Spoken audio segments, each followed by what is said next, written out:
നിരവധി ലോക നേതാക്കൾ ഇന്ത്യ സന്ദർശിക്കുന്നുണ്ടെങ്കിലും അമേരിക്കയുടെയും റഷ്യയുടെയും പ്രസിഡന്റുമാർ സന്ദർശിക്കുന്നത് എന്നും വലിയ സംഭവമാണ്.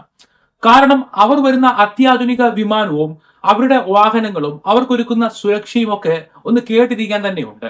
റഷ്യൻ പ്രസിഡന്റ് വ്ളാഡിമിർ പുടിൻ ഇന്നലെയും ഇന്നുമായി ഇന്ത്യയിൽ ആയിരിക്കുമ്പോൾ ഇന്ത്യയിൽ അദ്ദേഹത്തിന് ഒരുക്കുന്ന കാര്യങ്ങളെ കുറിച്ചും ഒരുപാട് പറയാനുണ്ട്. പുടിൻ വന്ന വിമാനത്തിനും പുടിൻ സഞ്ചരിക്കുന്ന കാറിനുമുണ്ട് നിരവധി സവിശേഷതകൾ.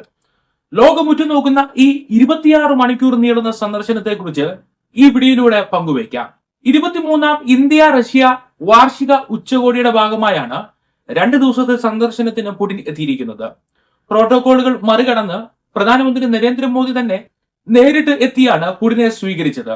അവിടെ നിന്ന് നേരെ ലോക കല്യാൺ മാർഗിലെ പ്രധാനമന്ത്രിയുടെ വസതിയിലേക്ക് പുടിന്റെ കാറിൽ തന്നെ ഇരു നേതാക്കളും ഒന്നിച്ച് യാത്ര ചെയ്ത് അവിടെ എത്തി. ഇന്ന് 11 മണിക്ക് രാഷ്ട്രപതി ദ്രൗപദി മുർമു ഒരുക്കുന്ന വിരുന്നിൽ പുടിൻ അതിഥിയാകും. പുടിനൊപ്പം റഷ്യൻ വിദേശകാര്യമന്ത്രി, പ്രതിരോധ മന്ത്രി ഉൾപ്പെടെയുള്ള ഉദ്യോഗസ്ഥ വൃന്ദവും മന്ത്രിമാരും എത്തിയിട്ടുണ്ട്. പ്രധാനമായി പ്രതിരോധ സംവിധാനങ്ങൾ വാങ്ങുന്നതിനെ കുറിച്ചുള്ള ചർച്ചയാകും ഉണ്ടാകുക. റഷ്യയുടെ S-400 പ്രതിരോധ സംവിധാനം വാങ്ങുന്നതിനെ കുറിച്ച് ചർച്ചയുണ്ടാകുമെന്ന് കരുതുന്നു. റഷ്യയുടെ അവസാന ജനറേഷൻ സൂക്കോയ് യുദ്ധവിമാനങ്ങൾ നൽകാമെന്നും വാഗ്ദാനം ചെയ്തിട്ടുള്ളതായി പറയപ്പെടുന്നു.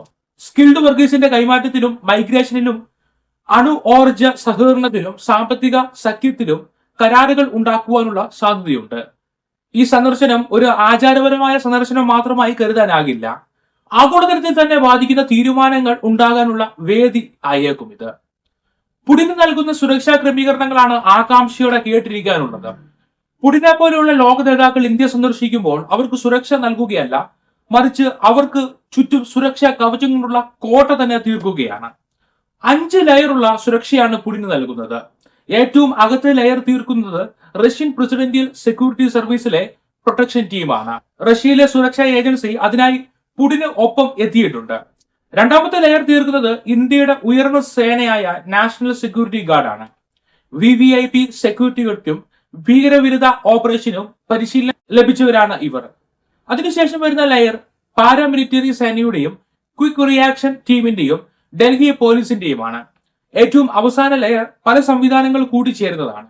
ഡ്രോൺ വേദ തോക്കുകൾ, റൂഫ് ടോപ്പിലുള്ള സ്നൈപ്പർ സുരക്ഷ, സിഗ്നൽ ജാമറുകൾ, കൂടാതെ ജനക്കൂട്ടത്തെയും നിലത്തു നിന്നും ആകാശത്തു നിന്നുമുള്ള ഭീഷണികളെയും നിരീക്ഷിക്കാനുള്ള സംവിധാനങ്ങൾ. പുടിന്റെ സന്ദർശനത്തിന് മുൻപ് തന്നെ യാത്ര ചെയ്യുന്ന സ്ഥലങ്ങൾ സാനിറ്റൈസ് ചെയ്യുകയും ട്രാഫിക്കുകൾ ക്രമീകരിക്കുകയും നിരോധിത മേഖലകൾ പ്രഖ്യാപിക്കുകയും നിരന്തരം പെട്രോളിംഗും ആരംഭിച്ചിരുന്നു.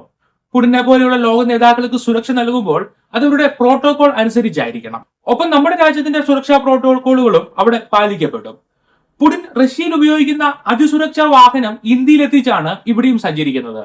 അതിഭയങ്കര സുരക്ഷാ സംവിധാനമുള്ള എയ്റസ് സെനറ്റ് എന്ന ലിമോസിനാണിത്. ചക്രത്തിന്മേൽ തീർത്ത കോട്ട എന്ന് ഇതിനെ വിശേഷിപ്പിക്കാറുണ്ട്. കവചിതമായ ബോഡിയാണ് ഇതിനുള്ളത്. ബുള്ളറ്റുകൾക്കോ ഗ്രനേഡുകൾക്കോ തകർക്കുവാൻ കഴിയില്ല. ഉള്ളിലെ ക്യാബിൻ എയർ ടൈറ്റ് ആണ്. പുറത്തുനിന്നുള്ള വായു അതിലേക്ക് എത്തുന്നില്ല. അതിൽ തന്നെ ക്രമീകരിച്ചിരിക്കുന്ന ഓക്സിജൻ സിലിണ്ടറുകളിൽ നിന്നാണ് ഉള്ളിലേക്ക് വായു നൽകുന്നത്. പ്രത്യേക ആശയവിനിമയ സംവിധാനങ്ങളും പ്രതിരോധ സംവിധാനങ്ങളും ഈ വാഹനത്തിലുണ്ട്. പുടിന്റെ കോൺവോയിൽ എസ്കോർട്ടായും സുരക്ഷയ്ക്കായും സപ്പോർട്ടിനായുമുള്ള നിരവധി വാഹനങ്ങളുണ്ട്. ഇവയെല്ലാം ഒരുമിച്ചാണ് നീങ്ങുന്നത്. ഏതൊക്കെ വാഹനങ്ങളാണ് എത്തിയിരിക്കുന്നതെന്നും എത്ര വാഹനങ്ങൾ കൊണ്ടുവന്നിട്ടുണ്ട് എന്നും സുരക്ഷാ കാരണങ്ങളാൽ പുറത്തുവിട്ടിട്ടില്ല. റഷ്യൻ പ്രസിഡന്റിന്റെ പ്രോട്ടോകോൾ അനുസരിച്ച് പുടിൻ സഞ്ചരിക്കേണ്ടത് പ്രത്യേക വിമാനത്തിലാണ്. ഇന്നലെ പുടിൻ എത്തിയത് ഫ്ലൈയിങ് ക്രെംലിൻ എന്ന് പറയപ്പെടുന്ന ഈ വിമാനത്തിലാണ്. വലിയ സുരക്ഷാ സംവിധാനങ്ങളുള്ള II-96-300 PU എന്ന റഷ്യൻ രാഷ്ട്ര തലവന് മാത്രമായുള്ള വിമാനമാണിത്. പ്രസിഡന്റിന് വേണ്ടി ഉള്ള ഓഫീസ്, കിടപ്പുമുറി എന്നിവയ്ക്കൊപ്പം ഉദ്യോഗസ്ഥർക്കുള്ള ഓഫീസ് മുറികളും വിശ്രമ കേന്ദ്രങ്ങളും എല്ലാം ഈ വിമാനത്തിലുണ്ട്. റഡാറുകളിൽ നിന്ന് അദൃശ്യമായാണ് വിമാനത്തിന്റെ സഞ്ചാരം. വിമാനം ലാൻഡ് ചെയ്യുന്നതിന് മുൻപേ സുരക്ഷാ ടീമുകൾ റൺവേ പൂർണ്ണമായി പരിശോധിച്ച് സുരക്ഷിതമാക്കും. പുടിനുമായി വിമാനം രാജ്യത്ത് നിന്ന് തിരിക്കുന്നതുവരെ പ്രത്യേക പാർക്കിംഗ് നൽകുന്നതിനൊപ്പം വലിയ സുരക്ഷയാണ് വിമാനത്തിന് ഏർപ്പെടുത്തിയിരിക്കുന്നത്.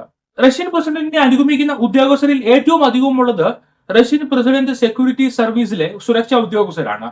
ഒപ്പം പ്രതിരോധം, ഊർജം, വ്യവസായ മേഖല എന്നിവയിലെ ഉദ്യോഗസ്ഥരും മന്ത്രിമാരും പ്രധാന വ്യവസായികളും പുടിനെ അനുഗമിക്കും. പ്രത്യേകിച്ച് റഷ്യൻ എണ്ണ കയറ്റുമതി ചെയ്യുന്ന കമ്പനികൾ, വാതക കമ്പനികൾ എന്നിവയുടെ പ്രതിനിധികളും ഉണ്ടാകും. കാരണം ഈ സന്ദർശനത്തിലെ പ്രധാന അജണ്ട വ്യാപാര, ഊർജ, പ്രതിരോധ കരാറുകളാണ്. ലോകരാജ്യങ്ങൾ ഉറ്റുനോക്കുന്ന വിഷയമാണ് പ്രതിരോധ സഹകരണം. നിലവിലെ പ്രതിരോധ കരാറുകൾ പുതുക്കാനും S-400 മിസൈൽ ഉൾപ്പെടെയുള്ള വ്യോമ പ്രതിരോധ സംവിധാനങ്ങൾ ഉൾപ്പെടുത്തുവാനും സുഖോയ് Su-57 യുദ്ധവിമാനങ്ങൾ ഇന്ത്യക്ക് നൽകാനുമുള്ള ധാരണ ആയേക്കും. അതുപോലെ കയറ്റുമതി ഇറക്കുമതിയിലും പ്രതിരോധ സംവിധാനങ്ങളുടെ പരിപാലനം, സ്പെയർ പാർട്സ് എന്നിവയുടെ കാര്യത്തിലും കരാറുകൾ ഉണ്ടാകും. റഷ്യയുമായുള്ള ചർച്ചയിൽ ഏറ്റവും പ്രധാനമായി വരുന്ന ഒന്നാണ് എണ്ണ ഇറക്കുമതി. നിലവിലെ റഷ്യൻ എണ്ണ ഇറക്കുമതി നിലച്ച സാഹചര്യം ഒഴിവാക്കുവാൻ കൂടിയാണ് പുടിന്റെ സന്ദർശനമെന്ന് നിരീക്ഷകർ വിലയിരുത്തുന്നു. ഊർജ്ജ സഹകരണത്തിന് പുറമെ ആണവോർജ്ജ സഹകരണത്തിനും അതുമായി ബന്ധപ്പെട്ടിട്ടുള്ള വ്യാപാര കരാറുകളും ഉണ്ടാകുവാൻ സാധ്യതയുണ്ട്.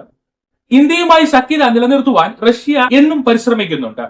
അതുകൊണ്ട് ആഗോളതലത്തിലുള്ള സഖ്യങ്ങളെക്കുറിച്ചും തന്ത്രമായ പാർട്ണർഷിപ്പുകളെ കുറിച്ചും രാജ്യാന്തര ഭീഷണികളെ കുറിച്ചുമുള്ള വാതിലടച്ച ചർച്ചകൾ ഉണ്ടാകുവാൻ സാധ്യതയുണ്ട്. നിലവിൽ റഷ്യ തൊഴിലാളി ക്ഷാമം നേരിടുന്നുണ്ട്. അതുകൊണ്ട് തന്നെ സ്കിൽഡ് ആയ തൊഴിലാളികളെ റഷ്യയിലേക്ക് എത്തിക്കുവാനുള്ള കരാറുകൾ ഉണ്ടാകും. ഈ സന്ദർശനത്തിൽ നേതാക്കൾ തമ്മിലുള്ള ഹസ്തദാനം മാത്രമാണ് നാം കാണുന്നതെങ്കിൽ അതിന് പിന്നിൽ വലിയ ചർച്ചകളും കരാറുകളും നടക്കുന്നുണ്ട്.